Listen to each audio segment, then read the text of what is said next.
Bismillahirrahmanirrahim. Assalamualaikum warahmatullahi wabarakatuh. Alhamdulillahi rabbil alamin. Wassalatu wassalamu ala asyrafil anbiya'i wal mursalin wa ala alihi wa sahbihi ajma'in, amma ba'd. Bersyukur kita kepada Allah Subhanahu wa ta'ala dengan melapaskan alhamdulillah, yang mana telah diberinya kita kesehatan, kesempatan untuk membuat program yang sedang berlangsung ini. Salawat berangkaikan salam kita hadiahkan kepada baginda Rasulullah Muhammad sallallahu alaihi wasallam, yang mana syafaat beliaulah yang kita harapkan di kelak yaumil mahsyar nanti. Amin amin ya rabbal alamin. Di sini saya akan menyampaikan materi tentang mata kuliah administrasi pendidikan, sebagaimana saya mengambil judul atau mengambil materi yang berjudul pengertian administrasi program pembelajaran pendidikan. Sebelum kita masuk kepada dua poin, yang pertama ada pengertian administrasi program pendidikan, yang kedua ada kegiatan-kegiatannya. Jadi kalau kita membahas tentang pendidikan, kita tidak jauh dari dua, yaitu proses belajar dan mengajar. Jadi di sini saya akan menjelaskan tentang pengertian administrasi program pembelajaran pendidikan.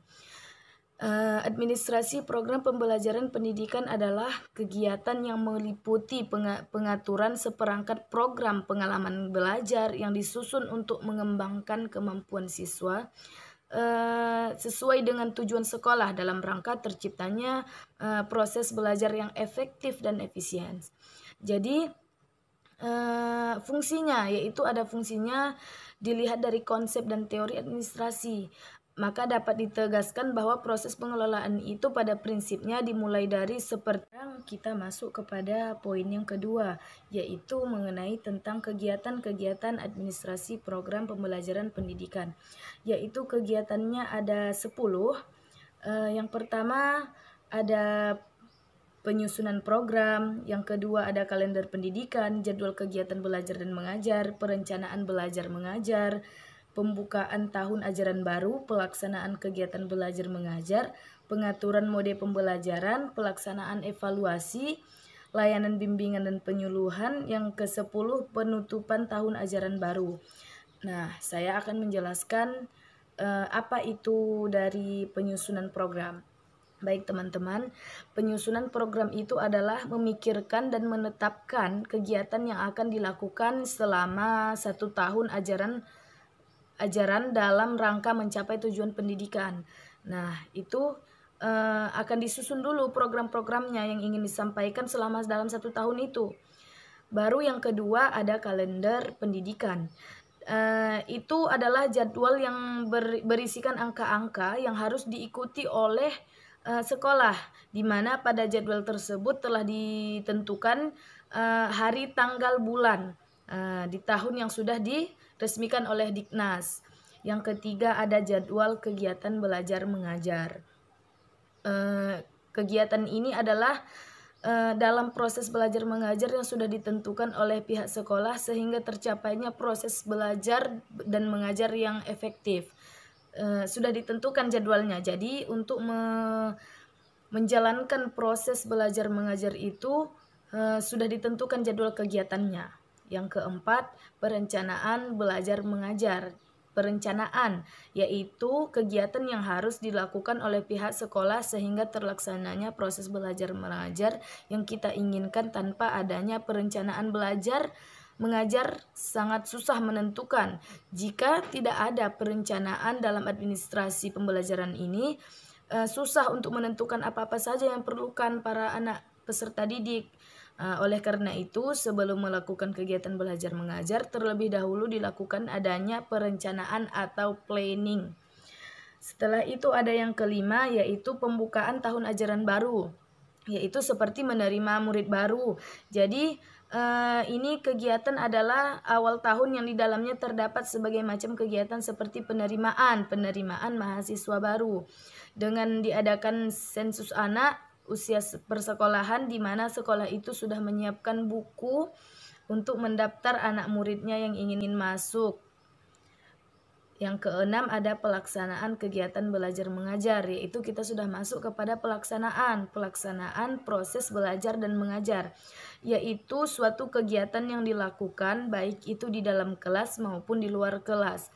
Jadi yang mana berada di lingkungan sekolah terdiri dari pendidikan dan anak dididiknya, di mana dalam kegiatan proses belajar mengajar dilakukan suatu kegiatan yang memberikan pengetahuan kepada anak sehingga cerdas, memiliki bertambah aspek-aspek perkembangan yang dimiliki anak didik tersebut. Yang ketujuh yaitu ada pengaturan metode pembelajaran, metode cara pembelajaran. Jadi cara pembelajaran yaitu adalah proses mengatur serta merancang suatu kegiatan bermain yang mana akan dilaksanakan baik itu dalam kelas maupun di luar kelas. Terlebih dahulu, permainan tersebut dapat berjalan dengan lancar jika persiapan guru dalam proses itu sudah disiapkan terlebih dahulu. Jadi guru-guru menyiapkan proses permainannya seperti mana gitu. Jadi guru tinggal menyampaikan bagaimana caranya, metodenya. 8 yaitu kita membahas pelaksanaan evaluasi, yaitu kegiatan yang dilakukan oleh para guru untuk tutor menilai anak didiknya.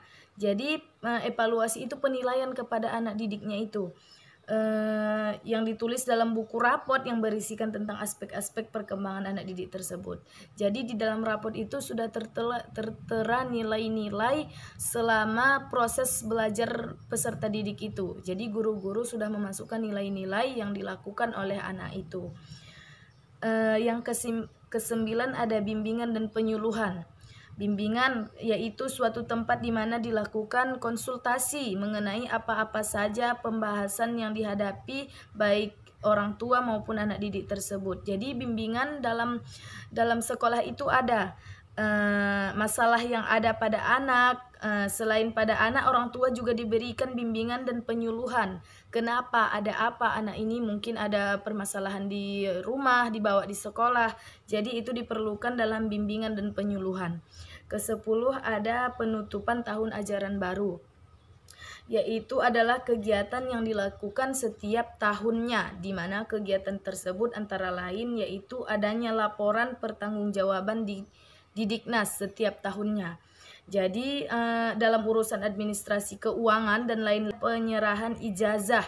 Jadi setelah tamat yaitu ada namanya penyerahan ijazah sebagaimana telah dilalui peserta didik tersebut selama belajar. Dia akan diserahkan ijazah para siswa yang mau tamat dari sekolah tersebut. Jadi itulah dari isi-isi materi yang saya sampaikan tentang judul administrasi program pembelajaran pendidikan. Saya akan masuk kepada kesimpulan, yaitu administrasi pembelajaran adalah kegiatan yang meliputi pengaturan seperangkat program pengalaman belajar yang disusun untuk mengembangkan kemampuan siswa sesuai dengan tujuan sekolah dalam rangka terciptanya proses belajar yang efektif dan efisien.